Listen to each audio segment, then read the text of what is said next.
You might think you know everything there is to know about Henry VIII. You'll know he married 6 times and had 2 of his wives executed. But the truth about our most famous king is much more complex and far more compelling.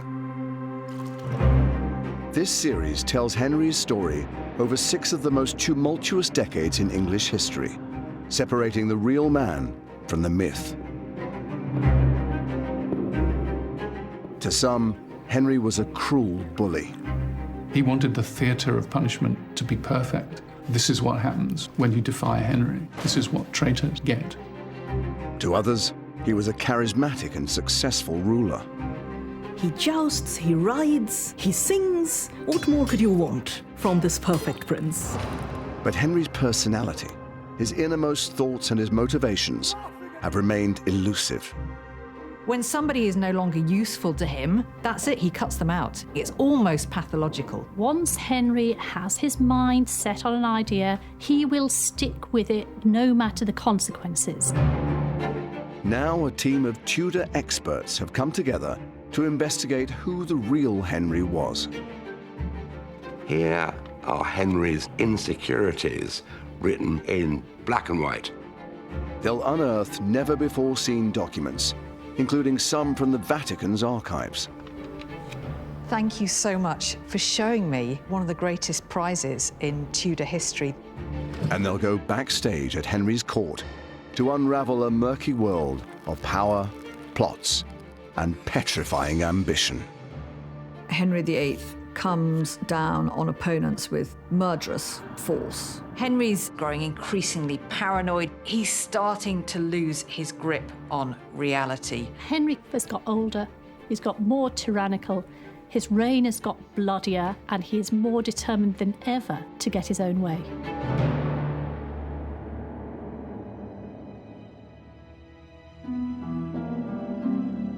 Henry VIII is now 41 years old. His first wife, Catherine of Aragon, has failed to provide him with a longed-for son and heir. And he's becoming increasingly anxious about the future of his dynasty. He's banished Catherine from court and is embroiled in an attempt to divorce her and marry his long-term mistress, Anne Boleyn. The way in which Henry is treating the 2 women in his life could not be more different. On the one hand, you have this great chivalrous love play with Anne Boleyn, and on the other, there is the incredibly cruel, heartless rejection of Catherine of Aragon, the wife who served him loyally for more than 20 years. It's interesting to think what it was about Anne Boleyn that made her so attractive to Henry, but also so enigmatically attractive to so many people. Her education in France may have been a factor. She had a style and a glamour that other people didn't. But also her intelligence, her ability to argue with scholars and theologians about religious and moral issues. Henry, the scholar who flattered himself as being the philosopher prince, saw in her, I think, a consort who shared some of those values. But as their relationship develops, Anne puts pressure on Henry by refusing to sleep with him until their wedding is in sight. Her own sister had been discarded as Henry's mistress. She wanted more for herself than that. She wanted to be queen. So for 7 long years, she keeps him at arm's length, giving him a little bit of encouragement, and then destroying his hopes the next. That speaks volumes about just how much Henry was enthralled to Anne.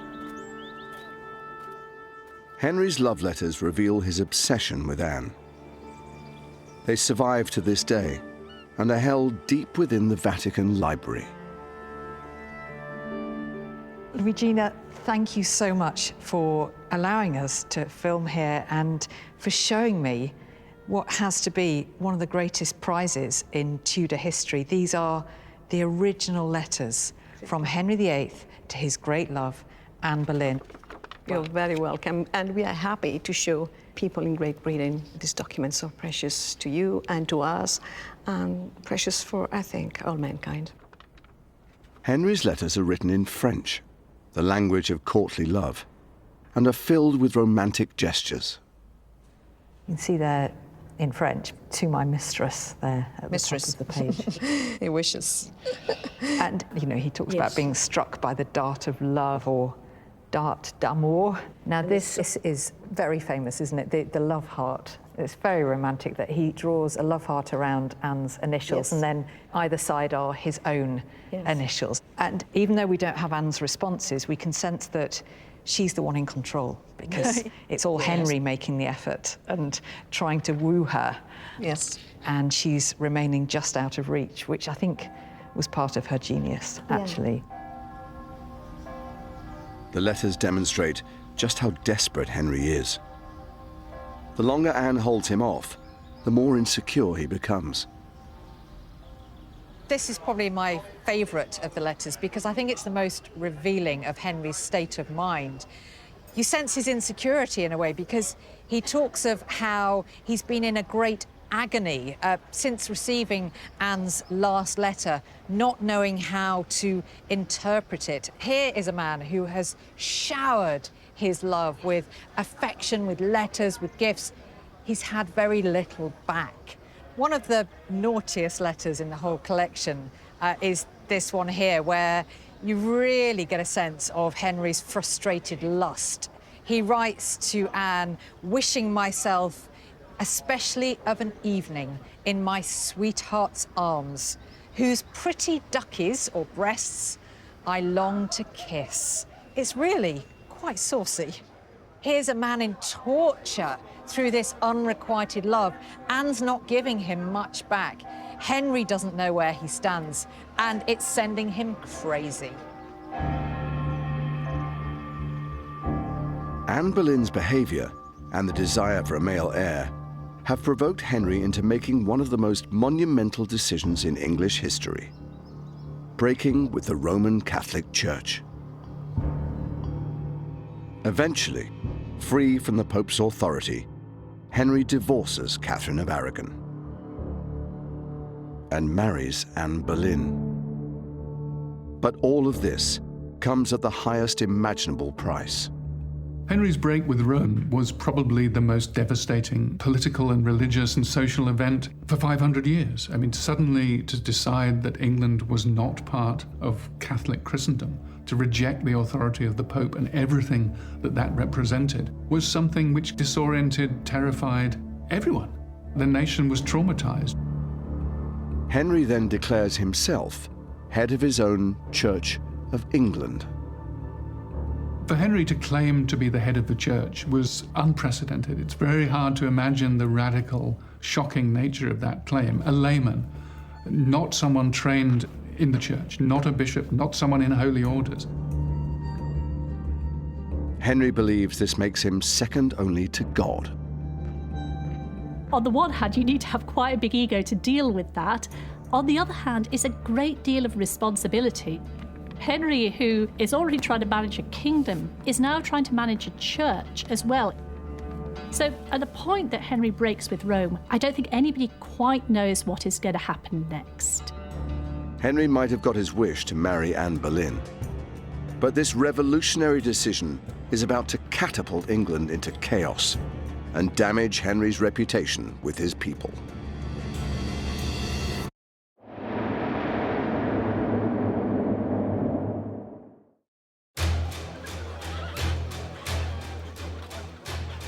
England is in turmoil after Henry's decision to break with Rome.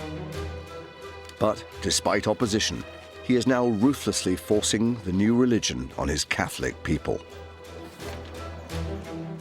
To push his religious revolution through, he has a secret weapon in the form of his new chief advisor, Thomas Cromwell. Thomas Cromwell is nothing less than a genius, talented lawyer. He's a property developer, a moneylender, a trader. But Cromwell is very different to the noblemen that Henry's surrounded by. Thomas Cromwell was the son of a lowly person in Putney, just down the river from London. And he had this unique ability to annoy people, particularly the rich nobility of Old England, who regarded him as a common upstart because he wasn't from the great and good families. Men like Cromwell owe everything to Henry's readiness to put them in place. So they really suit Henry because they're going to be loyal to him. Henry is really drawn to Cromwell. He's got a cheeky sense of humour. He's not afraid of Henry. And as a natural bully, Henry is actually rather disarmed by that. He was ruthless, ambitious, and quite happy to tread on anyone who got in his way.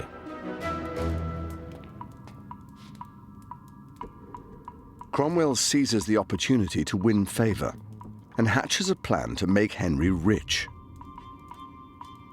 He's worked out that England's monasteries possess millions of pounds in untapped wealth. Thomas Cromwell said, I'm going to make you rich, I'm going to dissolve all these monasteries, and it's all going to go straight into your pocket. Kings are always short of money, and that was music to Henry's ears. Henry wanted to be the richest king in Christendom. It's all about his image for Henry. He wants to have the most magnificent court, to put one over on his rivals, such as the King of France. I'm not sure Henry's greedy. I think that Henry feels that as king, it is his right to be in charge of everything. To justify this money-making scheme, Henry and Cromwell start a slanderous propaganda campaign against England's Catholic monasteries. If you're going to dissolve the monasteries, you have to have an excuse to do it. So Cromwell and his agents go around, they start drawing up lists of things that the monks and nuns are doing wrong. Monasteries were always controversial places. These were houses of celibate men living on their own, often in remote, inaccessible places. Who knew what they were doing? Protestant reformers are saying not only are these places of idolatry, but they're places of sexual sin. They're sodomites, they're superstitious, they're monsters. It's quite astonishing that the first piece of explicit legislation against sex between men comes in 1533, precisely in the context of this campaign. They find it useful to say, you know what's going on in these monasteries? All these monks are just buggering each other all day, all night. You know, this is why we need a crackdown. And so they use this not just to attack the monks, but to close down the institutions altogether. They say things have got so bad, they've all got to go. Under Henry's orders, hundreds of monasteries across the English countryside are pillaged and destroyed. Henry closed in the region of 563 monasteries. That's an enormous amount. These buildings had dominated the English landscape for centuries. They were almost like the social services of their day, fulfilling the role of hospitals, a charitable function. And so, of course, their loss had a huge impact on Henry's people. There's one report that suggests there's 20,000 monks and nuns wandering around the country homeless. That just gives you an indication of how much of a shake-up of society this was. Henry had pledged that all of the income from these religious houses would be invested in creating new, reformed religious establishments. He didn't keep his promise. He gave away a lot of the riches, a lot of the lands to his nobles, and he kept an awful lot for himself. 25 years into his reign, Henry has come close to destroying the Catholic Church in England and made a fortune in the process. But remarkably, in private, he's still clinging on to the traditional Catholic beliefs that he grew up with. There's a real contradiction in Henry's attitude towards the religious changes. While in public, he's outlawing all sorts of things, such as going to Mass. In private, that's exactly what he's doing. The Catholic Mass is at the heart of Henry's religious beliefs and really at the centre of his life, and he attends Mass every single day. We know he crept on his knees to the cross at Easter. These are, in the views of most Protestants, superstition. But Henry was convinced they weren't. Superstition were the things the other people did. These things were true belief because in his heart he was performing them in the right way. There is an enormous double standard with Henry. It's all very well for him to continue worshipping as he likes, but his people have to toe a different line. They have to be part of the new reformed religion. But Henry's religious hypocrisy is testing some of his closest friendships. To people like Thomas More. Thomas More's relationship with Henry VIII was as close to a friendship as a Tudor king could have. They argued long into the night. They talked about the latest works of philosophy and religion. They went up on the leads of the palaces and looked at the stars and talked about astronomy.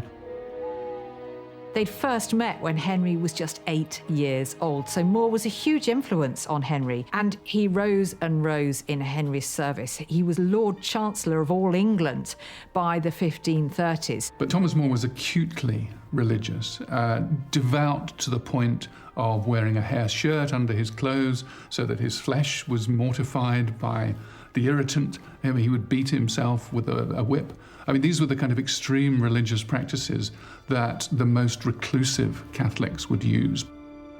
As a devout Catholic, Thomas More disagrees strongly with Henry's decision to break with the Roman Catholic Church. And he's not the only one. Growing numbers of people are speaking out against Henry's new regime.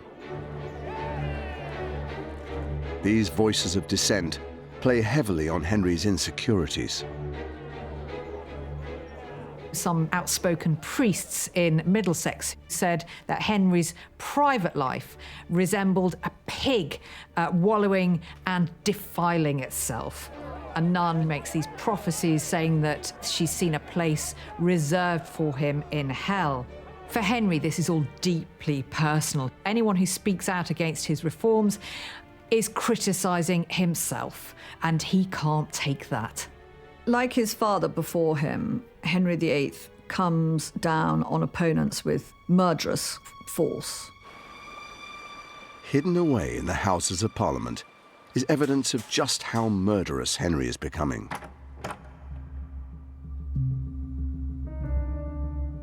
Here I am in the parliamentary archives looking at the 1534 Treason Act, one of the most extraordinary documents in Henry's reign. Here are Henry's neuroses, Henry's fears, Henry's insecurities, written in black and white. The 1534 Treason Act says it's now high treason to maliciously wish, will or desire, by words or writing, or by craft imagine, an attempt bodily harm against the king or the queen or their heirs apparent. This document says that it's now high treason to maliciously publish and pronounce by express writing or words that the king is a heretic, schismatic, tyrant, infidel, or usurper of the crown. The act is extraordinary because it's not only governing how people behave, but it's governing how they think and what they say.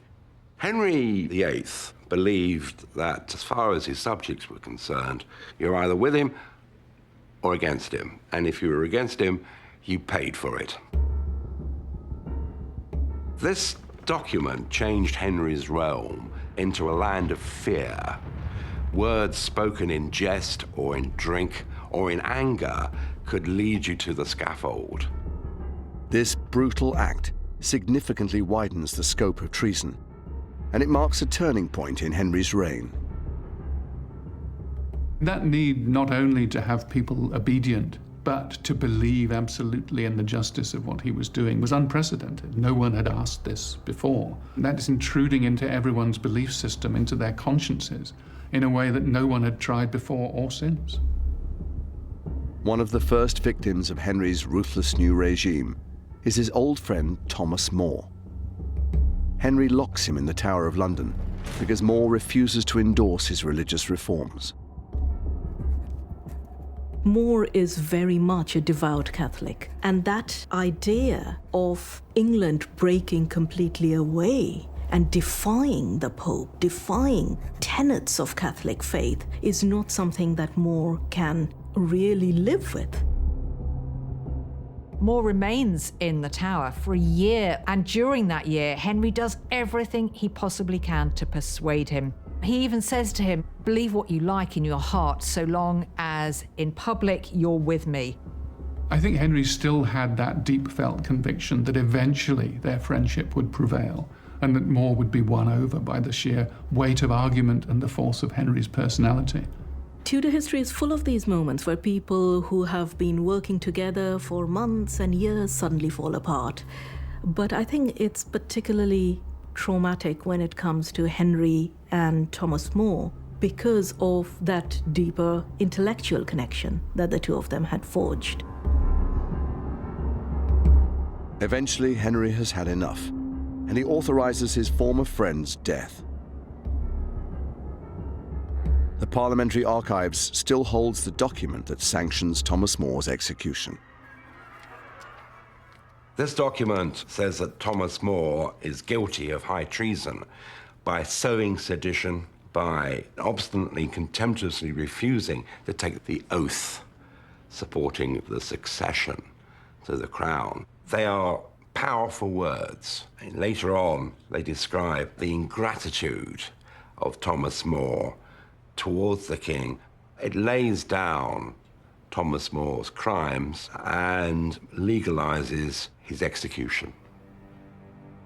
To all intents and purposes, it's his death warrant.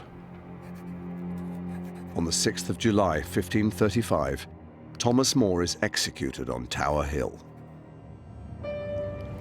I can't help but wonder whether Henry just had those moments where he looked at himself in the mirror and thought, how on earth have I come to this? Here he is, ordering the execution of some of his closest friends and advisors. He's caused turmoil in his kingdom. Did he ever bring any of that back on himself and actually examine his own motives, his own character? I don't think Henry had a conscience about what he was doing. No, he's not a man who's going to lose any sleep over things like that. He has an objective which he wants to achieve, the continuation of the Tudor dynasty, and nothing or no one is going to stand in his way. He absolutely believed in the righteousness of his own conclusions, and that's what drove him through. There's definitely a sense at this point in Henry's reign that it's almost gathering a momentum of its own. There's no stopping Henry now, and it's going to get more and more brutal. Little does Henry know that a freak accident is about to alter the future of his kingdom and the fate of his second wife.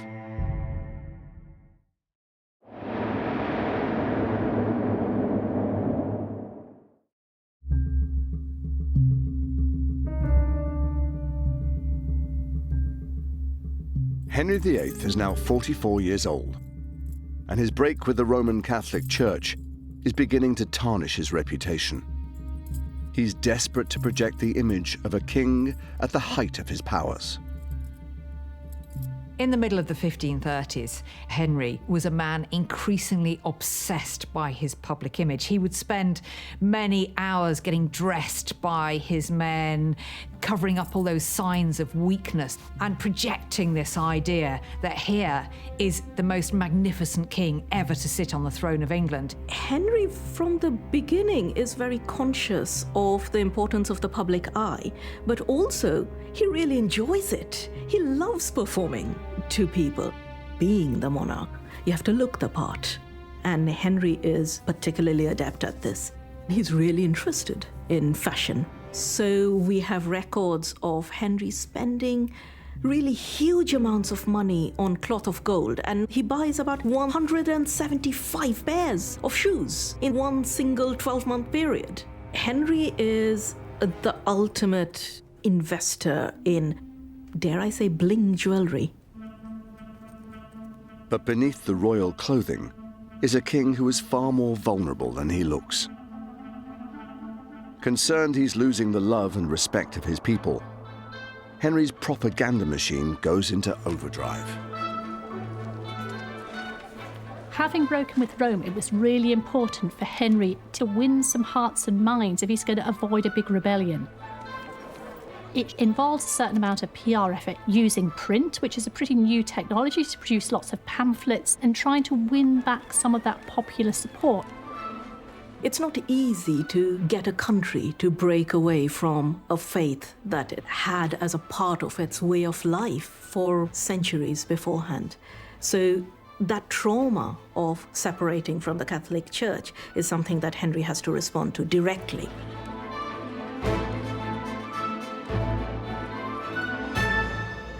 Whilst Henry hopes to escape public unrest, he can't seem to avoid it in private. Henry develops an increasingly bad temper because he's losing patience with Anne and with this marriage, and also the fact that he hasn't yet to produce a male heir, and so he just now wants results. Henry needs God to show him that he approves of his actions by giving him a son. And yet Anne does not produce a son. She has miscarriages. She has a daughter. It's as if his first marriage is just repeating itself. And that worries him. What's wrong about this marriage? Is this marriage cursed as well? As time went by, there were more reasons for them to dispute and argue with each other. Her inability to produce the male heir was the grumbling resentment, but also her commitment to religious reform, her willingness to argue with Henry. These things were things that, over time, became more annoying than attractive. The real turning point for Henry is when Anne accuses him in public of having an affair behind her back, and Henry is angered that she would dare question him in public about his behaviour. Henry responds to Anne by telling her that she needs to turn a blind eye to this behaviour as her betters had done, meaning Catherine of Aragon, and that he could unmake her just as quickly as he had raised her. There's another person causing trouble inside the royal marriage. Henry's advisor, Thomas Cromwell. Henry's court has become like a pressure cooker. So at the centre of this, we have Cromwell and Anne, who are each other's rivals and enemies. Anne has her own faction behind her, and Cromwell has his supporters. And we see in the court these two rival factions fighting for Henry's attention. Cromwell knew that Anne Boleyn was intent on having his head. So he was very keen to act against her, to strike first before he was attacked himself. Anne has an ace up her sleeve that she thinks will secure her position. She's pregnant. However, something is about to happen that will shake both Anne and Henry to the core. When Henry takes part in a jousting tournament, he falls from his horse. An account from the time reveals that the accident is so serious that Henry is knocked unconscious. There's a report by Dr. Pedro Ortiz, who is the imperial Spanish ambassador to the Vatican. He's picked up some gossip coming in from Francis I of France, who's no friend of Henry VIII. The French king had said that the King of England had fallen from his horse and had been for 2 hours without speaking. So here we have Henry lying on the ground, not speaking for 2 hours. I believe that horse rolled on him, it crushed him. He suffered some kind of traumatic brain injury.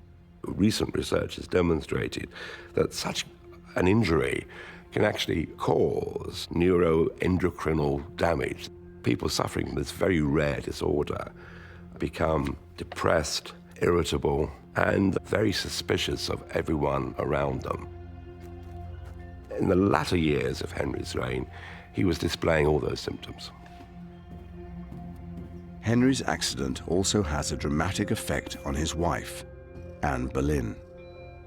What is absolutely certain is the shock of hearing that Henry had this accident caused Anne Boleyn to miscarry a male child.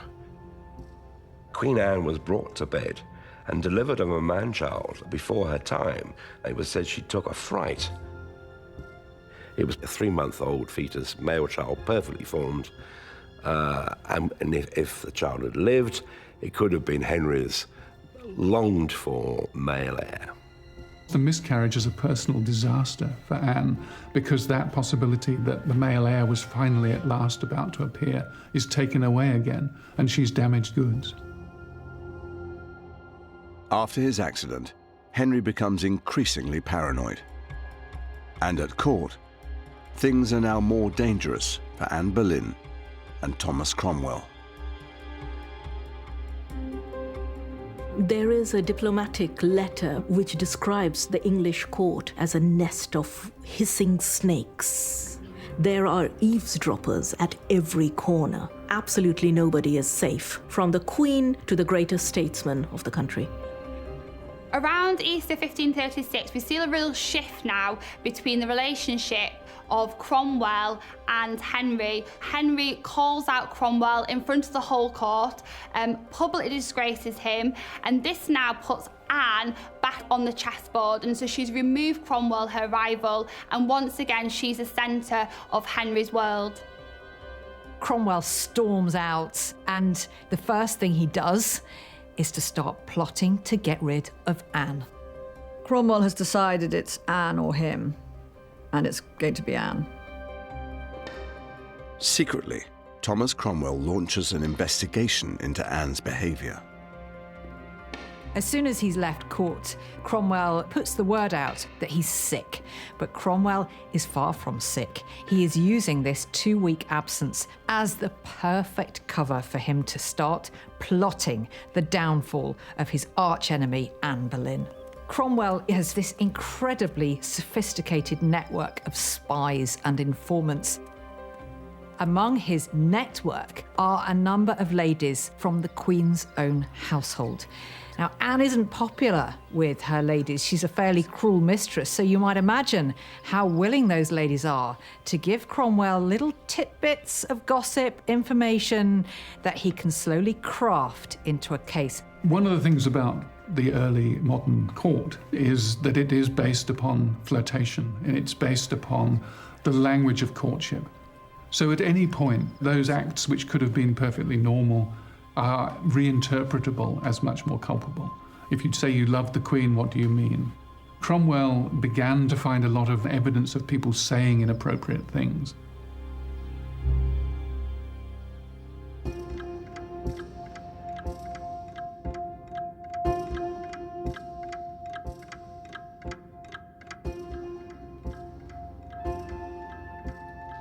Just 2 weeks later, Cromwell presents his findings to Henry. When Cromwell had to go and tell Henry what he'd discovered, it must have been the most terrifying moment of his political career. To say that the king's wife, his queen, was adulterous, I mean, that's not news you can slip in a list of other things as you're going through the morning's business. Cromwell's evidence accuses Anne of conducting an affair behind her husband's back with not 1, but 5 men, including her own brother. To be the King of England and to be told that your queen is betraying you sexually is not something that you can lightly brush off. He had to take control of that, and he took control of it with a ruthless passion, a rage that meant that it had to be driven through, that there was no escape. This is a man not in denial, but in manic acceptance of the charge. And I think that's what drives the process from there on in. When he wanted something to be true, it became true. And this was absolutely the case now with his second wife's infidelity, because her real failure, let's be honest about it, was not giving Henry a son. That was the only way she'd let him down. I don't believe she was guilty for one moment of anything else. But Henry needed her out. And of course, this was all too convenient. In the archives of the British Library is a letter that provides a glimpse into Henry's mind during this time, as well as the man manipulating him, Thomas Cromwell. This is a letter by Thomas Cromwell written in May 1536, at the height of the controversy surrounding Anne Boleyn. This letter is undoubtedly one of our best sources for understanding Henry's perspective on Anne Boleyn. Cromwell says here, "The King's Highness thought convenient that I should advertise you of the same. I should tell you about what's been going on, about the case against Anne. Really, what he's saying is the king has instructed Cromwell to spread the word about Anne Boleyn's crimes, and they are all described here in their full gory detail. This bit here reads, "Her crimes were so abominable that I think the like was never heard." And there's some fairly graphic language used here to describe the Queen's incontinent living. This is written for an absolute purpose. It's telling the world Anne Boleyn is guilty of heinous crimes. Anne is the most wicked queen in history, according to Cromwell. Alongside charges of adultery, Cromwell's letter also accuses Anne of plotting Henry's death. At the bottom we have here talk of a certain conspiracy against the king. So in Henry's mind, it goes beyond just adultery, an unfaithful wife. She's plotting treason. This is a pure piece of PR on Cromwell's part. Cromwell manipulated Henry, and in fact, he later boasted that he had dreamt up the whole scheme against Anne Boleyn. Whatever the truth behind the accusations, Henry falls for them, hook, line, and sinker. Once convinced that there was a kernel of truth to it, Henry's imagination knew no bounds, and at one point famously he said, well, maybe it's 1,000 men. Who knows what Anne is capable of? Henry VIII is a great fan of good stories. He's good at spinning them, and he is also taken in by them. And the story that is spun around Anne is the one of the wicked woman, a woman with an insatiable desire to manipulate men. Henry orders Anne's arrest, and she is escorted to the Tower of London. He will never see her again.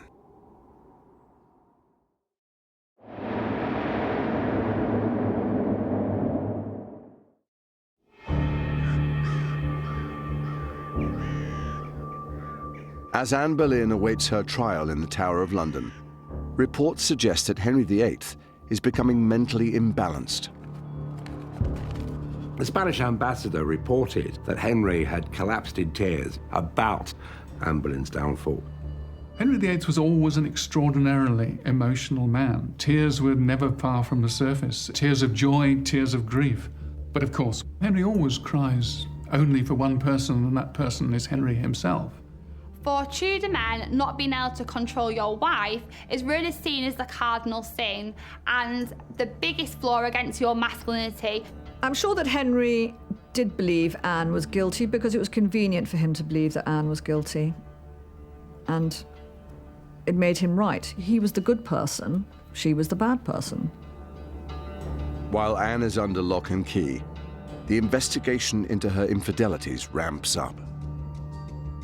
This letter was written by Sir William Kingston, who was Anne's jailer at the Tower. And Kingston had been set upon Anne as a spy by Henry. Henry wanted to know her every move, her every word.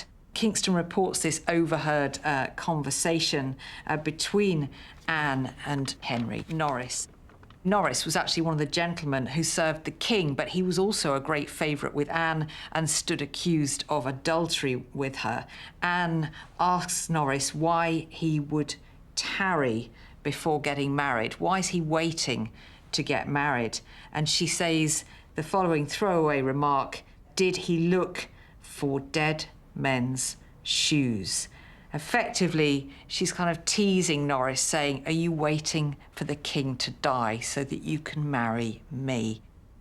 The fact that such a throwaway remark, harmless in itself, was enough to condemn a Queen of England shows you just how febrile the atmosphere was at Henry's court. The king himself was growing increasingly paranoid. He's starting to lose his grip on reality. And that is all reflected here in this piece of evidence against Anne. Based on this evidence, Anne is tried for treason and quickly found guilty, as are the 5 men accused of sleeping with her. Henry does not attend Anne's trial, but he is heavily involved in the plans for her execution.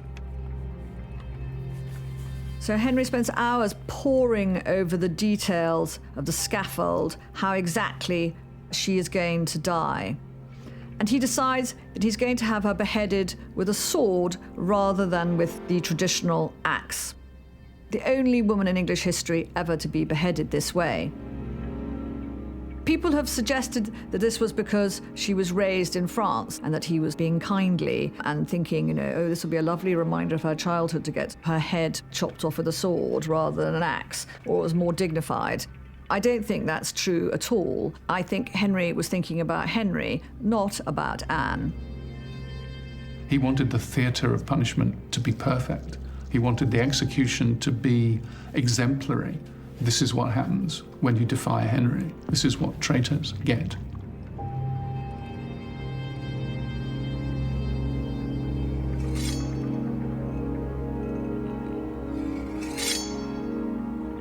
Henry didn't ever like to associate himself with death. He wouldn't go to funerals. He wouldn't be anywhere near anyone who was mortally sick.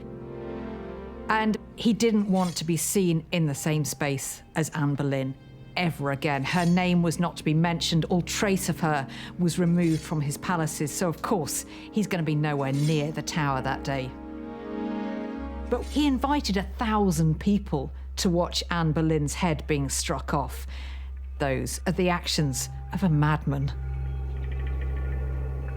On the morning of the 19th of May, 1536, Anne Boleyn is executed. But Henry has already lined up his next wife. The speed with which Henry moves on to wife number 3, Jane Seymour, is deeply disturbing, really. The very next day, they are betrothed. They're married 10 days later. Now, that is fast, even by Henry's standards. He needs to get cracking because, you know, he needs to have a son and he needs to live long enough for that son to grow to adulthood. So he's not going to waste time, you know, pretending to mourn a woman who's betrayed him. The following year, Jane Seymour is able to give him what his 2 previous wives have not: a healthy son and heir to the throne. Tragically, Jane herself dies only 2 weeks after the birth, leaving Henry once more alone. But his reign is far from over. The England of the late 1530s is entirely different from the England of a decade before. We've got the monasteries being dissolved. We've got a dramatic change of personnel at court. All sorts of people have disappeared. Thomas More is gone. Anne Boleyn has gone. Jane Seymour has gone. Henry himself has got older. He's got more tyrannical. His reign has got bloodier, and he is more determined than ever to get his own way. In the next episode, age and infirmity start to catch up with Henry VIII. The pain that Henry got from his leg was absolutely huge. When the leg was really bad, he could turn black in the face and just sort of lie still, hardly able to speak. And he turns on his closest advisor. Those less admirable traits that we'd seen hints of early in his life are now front and centre. This is Henry as a tyrant. This is the beginning of a totalitarian state.